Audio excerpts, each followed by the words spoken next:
Back to your hometown tournament, only lost 6 points on serve tonight. Pretty impressive. Just talk about the overall win. I felt good. It's always fun playing at home. These conditions have always suited my game really well. Humidity, ball moving quick through the air. So overall, especially considering coming off the back of obviously a pretty emotional and crazy 3 weeks between Mallorca and Wimbledon, overall I was pretty pleased with how I played.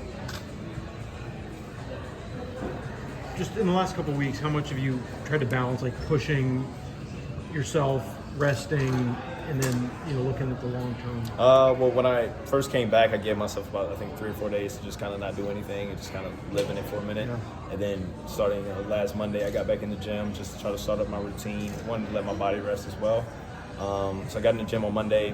Body felt good. Didn't feel any aches or pains. Got in the gym again on Tuesday. Did some conditioning. It's like, you know what? I think I'll be ready. Like, I'm feeling pretty good. So on Wednesday, got back out on the court, and then once I got on the court, I felt like I was striking the ball pretty well. So it was, all in all, I had that. I think I got back on, lost on Wednesday, got back on Friday. I gave myself Friday, Saturday, Sunday to just kind of rest.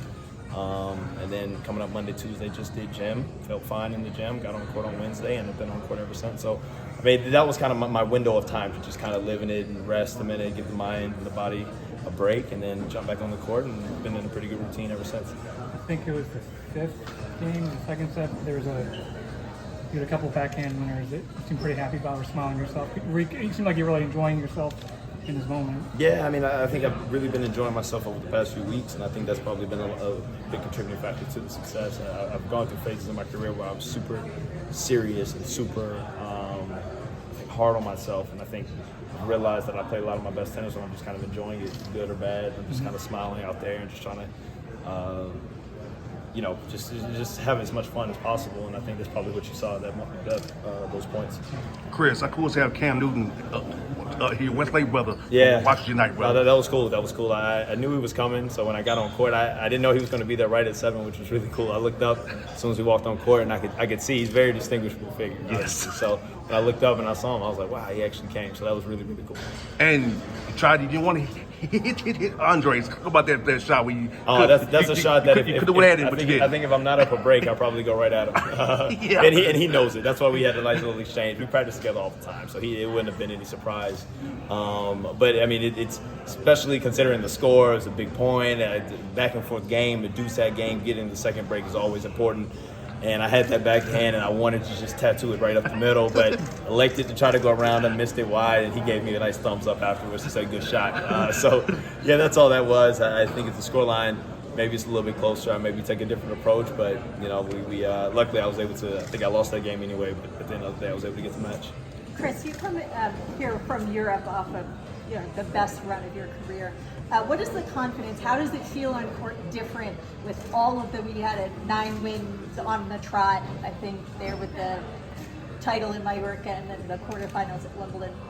I don't know if it feels that much different. It definitely feels a sense of calm being back at home, being able to sleep in my own bed, playing in conditions that, I was very outspoken about how I didn't like the grass in the beginning, but I've always liked these courts. I've always liked humidity. I've always liked hard courts. I always liked bouncy conditions. So this feels really, really at home. So I think, it's just there's a sense of peace and a sense of calm that comes from playing in your hometown, having so much support, sleeping in your own bed. So it's tough to really say if anything's different right now. I think I'm living in this kind of bubble where I'm staying at home and things like that. So it makes for a really fun week, hopefully. To ask the same question a little bit differently, does it feel differently coming here now, having the success as opposed to previous times where you were up and coming and trying to fight your way out? Yeah, definitely. I think a lot of the attention has been a lot different.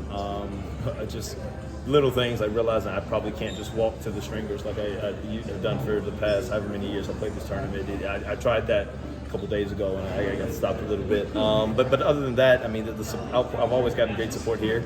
I think it's really like going up a few notches because of Mallorca and Wimbledon.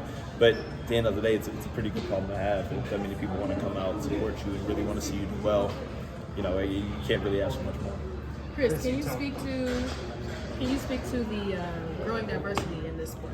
Yeah, it's. I mean, I think it's been growing for years, especially on the women's side. I think the women's side you've seen a lot of growth from diversity, and I don't think it's no secret that Venus and Serena played a huge part of that. I think they've inspired so many young girls of color to really jump into the sport, which has been great. I think now we're seeing a little bit of trend on the men's side where a lot of young boys of color are really wanting to jump into the sport. It's something that, especially for growing up in Atlanta, although it's the largest tennis market, I think in the U.S., wasn't really cool to be a black kid really playing tennis. And I think now that it's starting to shift, and you're seeing a lot of the success that Francis has had at the U.S. Open, I think you kind of opened the eyes to tons of little black boys to say, hey, that could be you one day. And then follow that up with Ben Shelton, obviously Australian Open quarterfinalist. It's like, hey, there's another one that could be you. And I think the more that they see, the more we can get little black boys into the sport.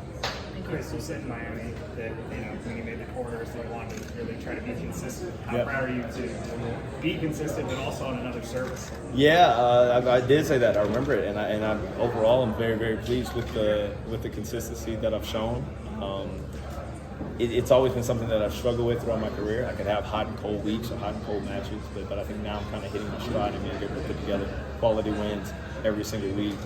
And even if I'm not winning, at least putting forth a good effort and playing the right way, which is something I don't think I always did. So, it's nice that wins are coming, but most of all, I think I'm pleased with the level that I'm bringing and the commitment that I've had.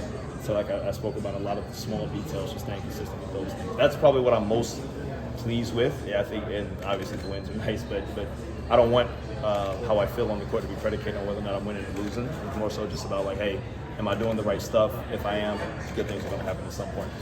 I think I saw an interview you did, Potential Work Network in Wimbledon, where you're telling Dean Goldfine, I don't like playing challenges all the time. What was maybe the least, I guess, or most discouraged you were that a moment like this maybe wasn't going to happen for you? I can't name any real, like, one in particular moment. I know the Chicago Challenger was a pretty tough one for me. I had experienced a little bit more success, I think, at tour level. I think going into that, if I'm not mistaken, in Chicago Challenger that year, and to show up there, I lost first round.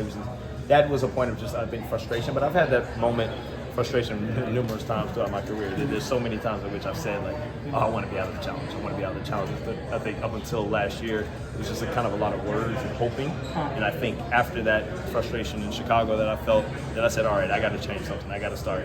Let's start seeing what these warm-ups and cool-downs about. Let's start seeing what the stretching is about. Let's start seeing what, nutrition, sleep, all of the other little things that I just kind of took for granted, and I just wanted to work hard on the court in the gym. I think that was when I really made a change as opposed to just saying. So, but I mean, you can use that. You can say Chicago was really a turning point, but trust me, I was on tour for 5 years. There was a lot of low points, a whole lot of them. 2 more questions, please. Here's to have been playing Max as there was playing before.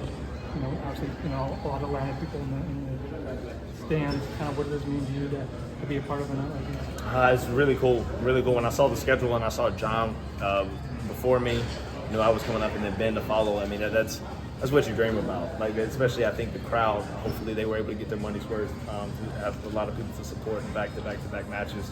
Obviously, the heat and humidity doesn't make it easy.